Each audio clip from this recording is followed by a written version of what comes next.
இன்றே டவுன்லோட் செய்து உங்கள் ஃபேவரட் ஷோக்களை என்ஜாய் பண்ணுங்க. மித்ரா இப்போ நல்லா தான் இருக்கான் டாக்டர், டோன்ட் வரி.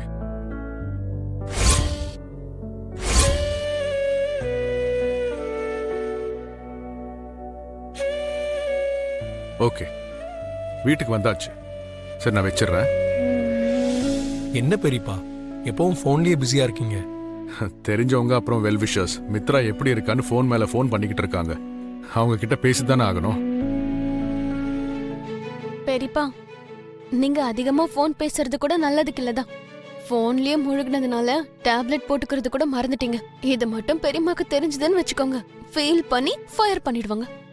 தேவையா இதெல்லாம்? ஆமா ஆமா, தேவையில்ல தேவையில்ல. குடுமா.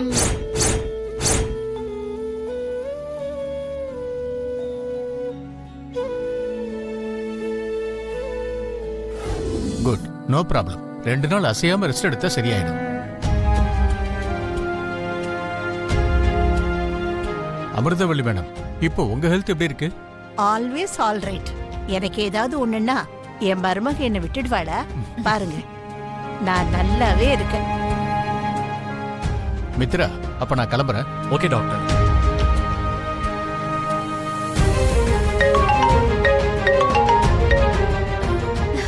ஹாய் மம்மி, எப்படி இருக்கீங்க? மம்மி கால் பண்ணிருக்காங்க.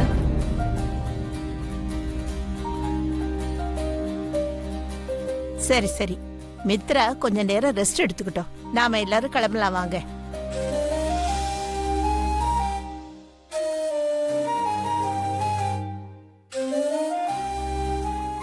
நல்லா ரெஸ்ட் எடுப்பா.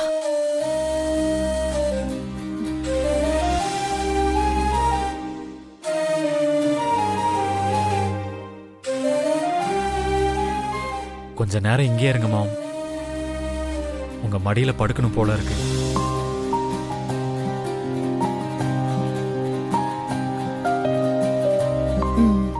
சரிப்பா.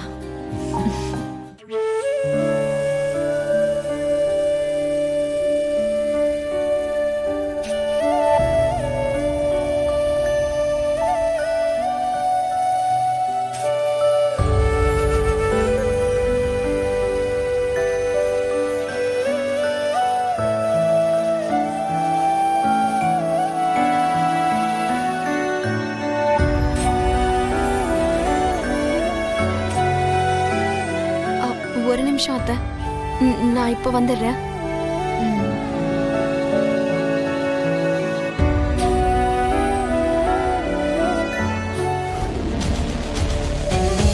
இந்த வீட்டுக்குள்ள அவ வரும்போது கிள்ளி போடுற அளவு சின்ன செடியா இருந்தா, நாளைக்கு பெரிய மரமாகி இங்கேயே இருக்கிற மாதிரி அடித்தளம் போட்டுட்டா, அதுக்கப்புறம் மித்ராவை விட்டு அவ விலகிறது நிச்சயமா நடக்காது. அத பத்தி தான் நான் யோசிச்சுட்டு இருக்கேன். டோன்ட் வரி ஆண்டி, நீங்க அந்த விஷயத்தை நினைச்சு டென்ஷன் ஆக வேண்டாம். மித்ரா பக்கத்துல எப்பவும் நான் தான் இருப்பேன். தற்காலிகமா இப்ப வேணா லக்ஷ்மி வந்திருக்கலாமே தவிர, ஆனா பெர்மனண்டா அந்த இடம் எனக்கு தான். நீங்க இந்த விஷயத்துல டென்ஷனே ஆக வேண்டாம். இந்த விஷயத்தை நீ ரொம்ப ஈஸியா எடுத்துக்கிற மனிஷா, ரொம்ப கேர்ஃபுல்லா இருக்கணும். ஆண்டி, நீங்க ஒரு விஷயத்த மறக்கறீங்க. உண்மையா சொல்லணும்னா மித்ரா என் மேல உயிரா இருக்கான்.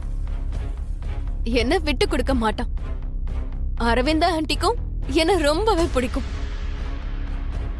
அப்புறம் என் டார்லிங் ஆன நீங்க, நான் எப்பவும் மித்ரா பக்கத்துல இருக்கணும்னு ஆசைப்படுவீங்க. அப்புறம் விவேக், ஆன்சிகா, அவங்க எல்லாருக்குமே என்ன ரொம்ப பிடிக்கும். ஆனா என்னன்னா, ஜெயதேவ் அங்கிள் கிட்டதான் ஒரு சின்ன மாற்றம் தெரியுது. இருந்தாலும் பரவாயில்ல, மித்ரா என்ன விட்டு கொடுக்க மாட்டான். மித்ரா கஷ்டப்பட்டா அத ஆண்டியால தாங்கிக்க முடியாது. அதனால அவங்களும் என்ன கண்டிப்பா அக்செப்ட் பண்ணிப்பாங்க. Come on aunty, don't worry. உங்களுக்கு ஒரு விஷயம் தெரியுமா? அரவிந்தா ஆண்டி சொன்னதுனால லக்ஷ்மிய மித்ரா கல்யாணம் பண்ணிக்கல. நான் சொன்னதுனாலதான் அவன் கல்யாணம் பண்ணிக்கிட்டான். என்ன பேசுற மனிஷா? நான் எப்படி லக்ஷ்மியை கல்யாணம் பண்ணிக்க முடியும்? வேற வழி இல்ல மித்ரா. இப்ப நீ கல்யாணம் பண்ணிக்கிட்டாதான் அந்த தோஷத்துக்கு பரிகாரம் கிடைக்கும். அதனாலதான் சொல்றேன். நீ பண்ணிக்கோ. ஒவ்வொருத்தங்களும் இப்படியே பேசினா எப்படி? நான் ஒருவேளை அப்படி கல்யாணம் பண்ணிக்கிட்டா ஒரு பொண்ணோட வாழ்க்கை கொலாப்ஸ் ஆயிடும். எனக்காக நான் கல்யாணம் பண்ணிக்கிட்டு அவ வாழ்க்கையை நாசமாக்கணும்னு சொல்றியா? அது என்னால முடியாது. நான் என் வாழ்க்கைக்காக ஒரு பொண்ணோட வாழ்க்கையை என்னால சீட் பண்ண முடியாது. மித்ரா, நீ அப்படி பண்ணலன்னா உன்னோட லைஃப் தான் ரிஸ்க் ஆயிடும். உனக்கு ஏதாவது ஒண்ணுனா என்னால தாங்கிக்க முடியாது. நான் சொல்றது கேளு. நீ அவளை கல்யாணம் பண்ணிக்கோ. நான் இவ்ளோ சொல்லி நீ ஏன் இப்படி பிஹேவ் பண்ற மனிஷா? என்னால லக்ஷ்மி எல்லாம் கல்யாணம் பண்ணிக்க முடியாது. ஓகே, நீ கல்யாணம் பண்ணிக்க மாட்டேனா என்ன கூட மறந்து. நானும் இங்க இருந்து நியூயார்க் கிளம்பி போயிடுறேன். Good bye. விடு மித்ரா, விடு. நான் யோசிக்கிறது என்னோட உயிரை பத்தி இல்ல, உன்னோட உயிரை பத்தி. நீ உயிரோட இருந்தாதான் என்னால ஹாப்பியா இருக்க முடியும். என்னோட வேதனையை உன்னால இப்ப புரிஞ்சுக்க முடியலனா நான் இங்க இருக்கிறதுல அர்த்தமே இல்ல. என்னது? நீ சொன்னதுனாலதான் மித்ரா லக்ஷ்மியை கல்யாணம் பண்ணிக்கிட்டானா? ஆமா ஆண்டி.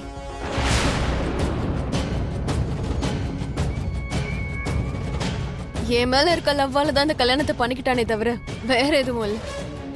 அப்படிப்பட்ட மித்ரா என்ன விட்டுட்டு லக்ஷ்மி கூட எப்படி நெருக்கமாவான்? It's impossible. அவன் லக்ஷ்மியை கல்யாணம் பண்ணிக்கிட்டதுனால லக்ஷ்மிக்கும் நல்லதான் நடந்திருக்கு. இல்லன்னா ஜெகதீஷ கல்யாணம் பண்ணிக்கிட்டு அவ வாழ்க்கையே கொலாப்ஸ் ஆயிருக்கும். அதான் இப்ப அப்படி நடக்கல. இவ்வளவு பெரிய குடும்பத்துக்கு மருமகள் ஆயிருக்கும். நாளைக்கு மித்ராவை பிரிய வேண்டிய சிச்சுவேஷன் ஏற்பட்டாலும் நம்ம கில்ட்டியா ஃபீல் பண்ண வேண்டிய அவசியமே இல்லை. ஆமா, மனிஷா சொன்னது கரெக்ட் தான்.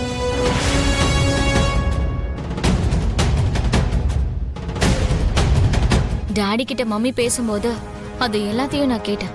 சோ அம்மாவும் இந்த விஷயத்துல ரொம்ப தெளிவா இருக்காங்க. யாரும் டென்ஷன் ஆக வேண்டிய அவசியமே இல்ல.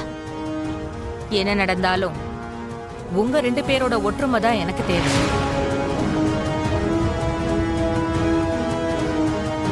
மித்ரா என்னைக்கு இருந்தாலும் என்னுடைய ஆளு. எனக்கு தான் சொல்லு.